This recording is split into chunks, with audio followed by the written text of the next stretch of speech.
Əziz izləyicilər, Azərbaycanda taksi fəaliyyəti ilə bağlı qaydalar dəyişir. Belə ki, Baş nazir Əli Əsədov yeni sərəncam imzalayıb və bu sənədə əsasən taksi və sərnişin daşıyan avtomobillərə qoyulan tələblər yenilənəcək. Sadə dildə desək, taksi kimi işləyən maşınların texniki vəziyyəti, onların daxili və xarici görünüşü daha konkret qaydalarla tənzimlənəcək. Bu tələblərə uyğun olmayan avtomobillər taksi kimi fəaliyyət göstərə bilməyəcək. Onlara ya ümumiyyətlə icazə verilməyəcək, ya da verilmiş icazə ləğv olunacaq.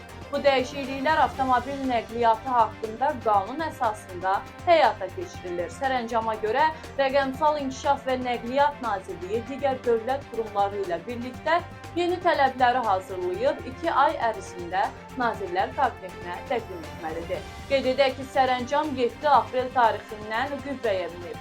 Yəni, yaxın aylarda taksilərlə bağlı daha sərt və dəqiq standartların tətbiqi gözlənilir.